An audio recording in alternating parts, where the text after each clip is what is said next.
Hello again, everybody. Welcome back to my Call of Duty Ghosts veteran walkthrough, and we are on Clockwork. And this is the 10th mission in the game. Probably one of the better missions of the game. Very, very cool mission. And so right now what we've done is taken out those guards and stolen their suits so we can infiltrate this base.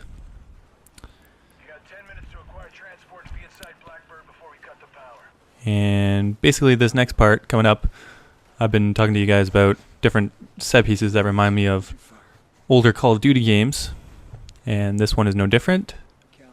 Coming up, you are going to be ambushing these guys at this outpost. You're going to be disguised as guards, and look at that. Look at the northern lights there. That looks really cool.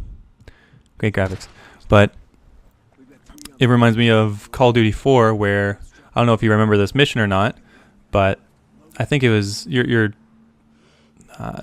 trying to take out this guy or capture him alive, and basically it's the entire level is just a chase scene where you're chasing after this guy, and he's in a tracksuit. I think his name is it's some Russian name. I think his name was Nikolai or something along those lines. And right at the start, you're ambushing his convoy. And you're in a watchtower up above them, a wooden watchtower, and it falls over and gets destroyed. And then you start running after him, and you have an R700 at the start of the level, the hunting rifle. Anyways, I love how just to get ready for these guys coming up, this is really risky, just leaving a dead body right in front of me on the ground, but it works out. So I wait for this Jeep to come on in, and for those two to go by the Amtrak. And as soon as he says, "Logan, you got the driver," it takes me a second to figure it out, but aim and boop, right in the head. And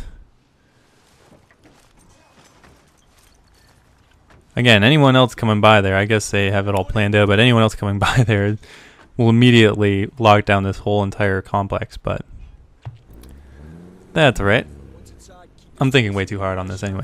So, yes, this is actually the first level that you use night vision goggles, and I think it's the only level they use night vision goggles instead of that stupid strobe light in the earlier levels. I'm still upset about that. That's silly.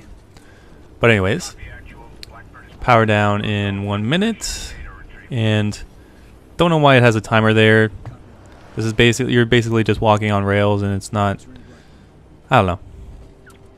I guess it's just there for cinematic purposes.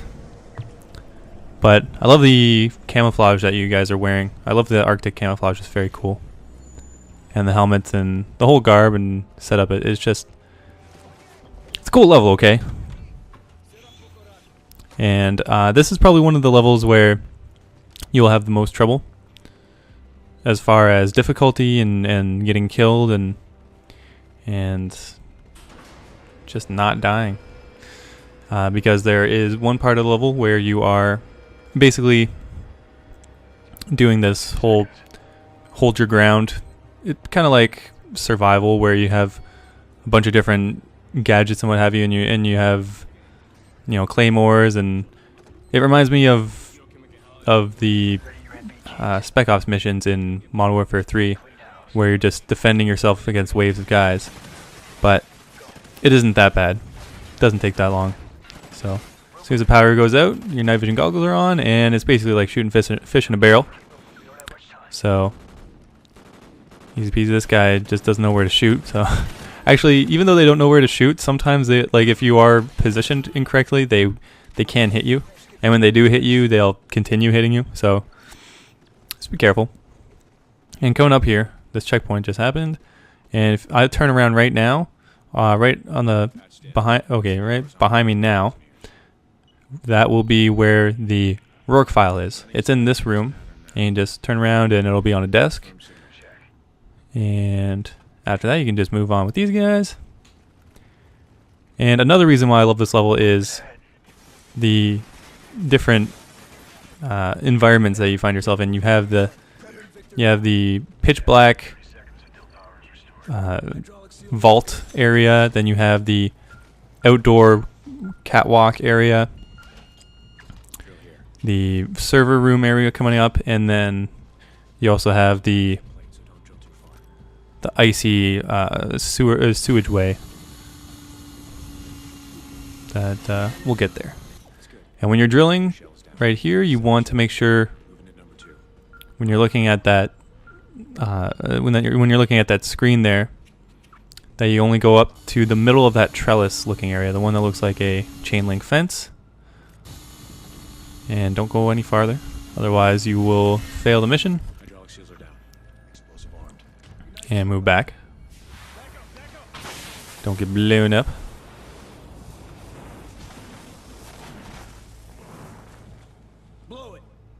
Awesome. Okay. And another really cool part of this level is where basically you're walking back. You're still disguised, right? So you eventually lose them. I gotta be careful there. You eventually lose them and you are still in those suits. And then you walk back and everyone's suspicious of everyone. And they're carrying all the dead back, and you're just seeing how much devastation you cause. It's crazy. But it's cool to this is one of the only real levels where it shows the prowess of the ghosts. Everyone thinks that these ghosts are elite units, and the game doesn't really do anything to make you think that, besides this level and maybe one or two other ones, to make you seem like actual killing machines.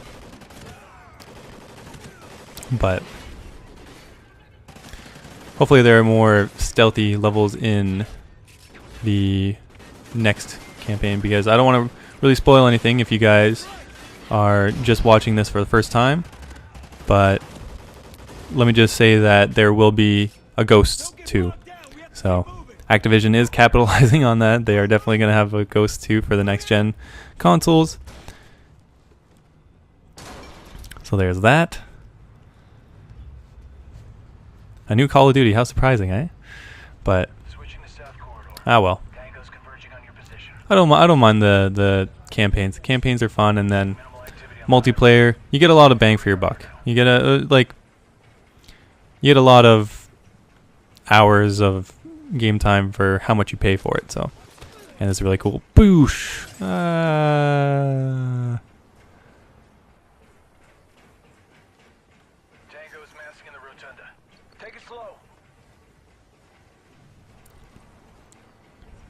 And come on in here.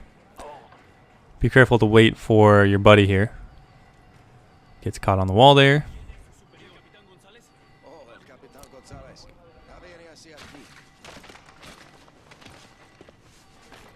And as soon as he knocks those guys out, you can immediately start shooting those guys on the right, because they will figure out about you there anyway.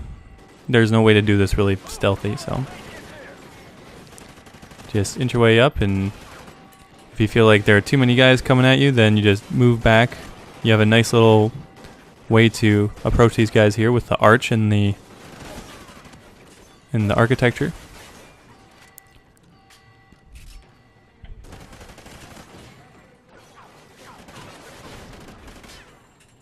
And throw flashbangs and grenades, however many you like, because you'll be wondering what those bags are for on the backs of your comrades.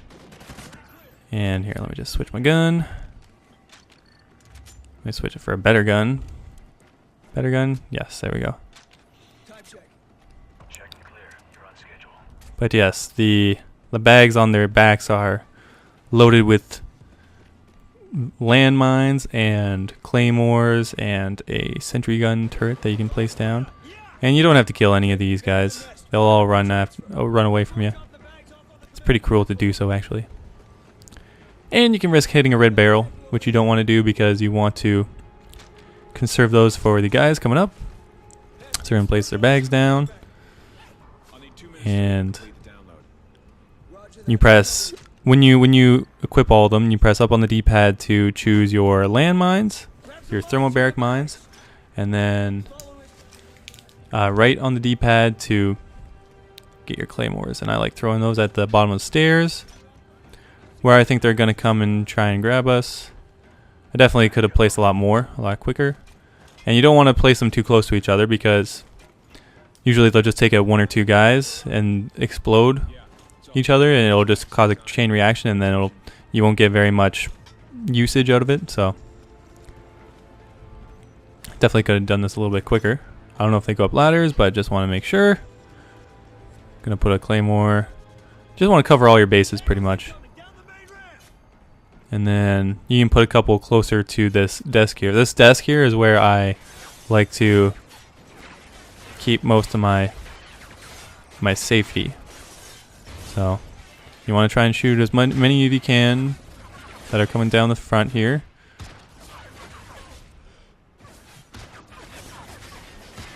Through the window there, very nice. And you don't really have to go silence anymore. I think the silence links actually make it so you get more hit markers in the campaign than you do with the unsilenced one. So I just get that because you really don't have to go silent anymore because they're all coming after you. So switch her out there. You can pick up more assortments of mines and claymores, and you run out and just continue throwing them and placing them to make it a bit easier on yourself. I didn't do that. I was just too busy shooting at them. And I want to kind of lower their numbers as much as possible. Keep them at bay so I can focus on the guys on the right side and then guys on the left side as well. And they'll only come from up there and then up there and up the middle. So I try throwing, I don't know the range of the mines, but they're not that far, so I try throwing them over there. But you do just as well to shoot at them or throw the mines up right on your left. That's where they'll be walking. And my turret's helping out quite a bit, so I almost get shot up here. And you want to make sure that Hesh doesn't take any damage. He's in the back there on my right side. What a cool looking scope for that machine gun that I have. And when those guys are walking down the front walkway there, it's hard for them, because they're so far away, it's hard for them to get me at the front of this desk here. So that's why I like just chilling, and I almost get, oh, I thought that was an enemy, but it was just Keegan. So what I could have done right there is thrown another mine right where that one just got blown up.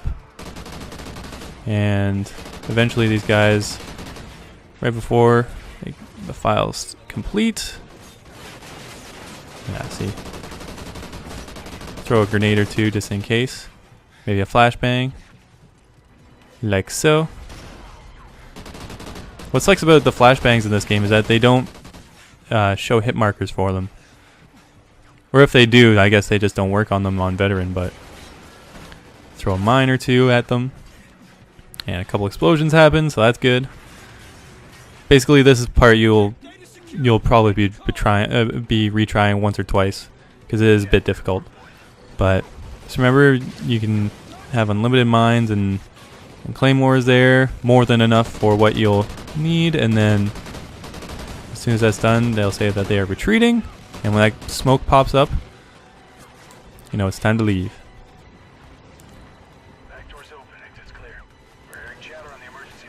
Alright, and now you're just going to make your way up to the elevator. Good stuff. See, that's probably the most amount of shooting that we've experienced in each level all game. Time check, 23:56. Check. We're going out the same way we came And I understand that we are on the defensive, and there probably wouldn't be as much shooting if you're just on the defensive and trying to, you know, infiltrate their bases and what have you. But yes, we pretend that we're hurt. Very, very cool. Yep, excuse me. That guy just tried to push me out of the way. That was rude. Oh, we're so sneaky. Look at all this devastation we caused. They're all like, what the fuck? Also, you can start shooting at these guys, but why would you do that? Why? Actually, I don't know if you can or not, but I wouldn't try it. Just lost our eyes. They have a plan. And we are just trying to get out of the hornet's nest right now. Hello, puppy. You look a lot more terrifying than Riley.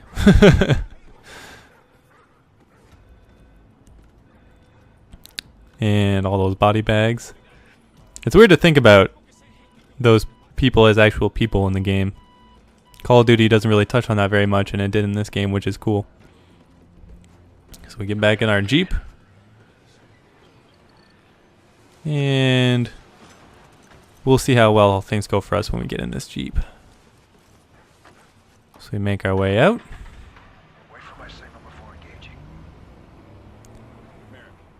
And I also have a little bit of an achievement guide coming up.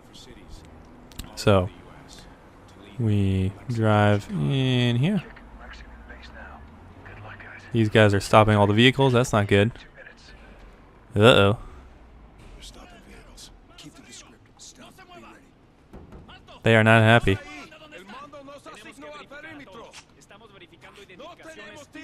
And I think I can start shooting at this guy anytime, but he does anyway.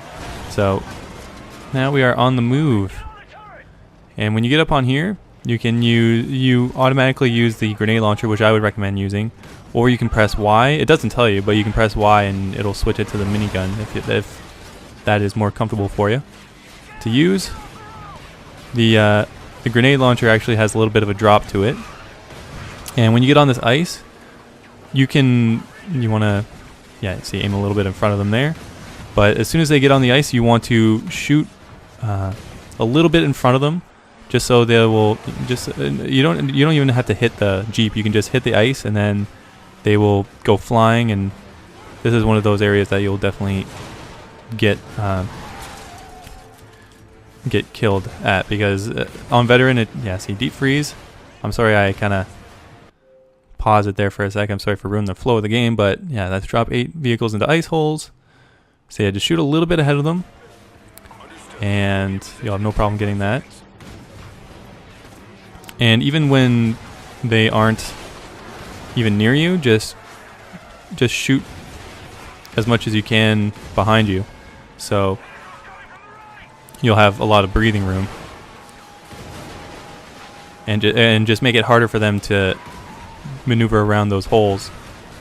Just keep firing. Don't even ever stop. So, and coming up here, really cool ending to the level. This kind of reminds me of the snowmobiling level of Modern Warfare 2, where you have that Glock and you're just glacking people with your Glock. So, hello, submarine. Whoa. Okay. Excellent, excellent stop there, everyone. Well done. 10 out of 10. All right, so that's it for level 10, guys. Thanks for watching. I'll see you next video.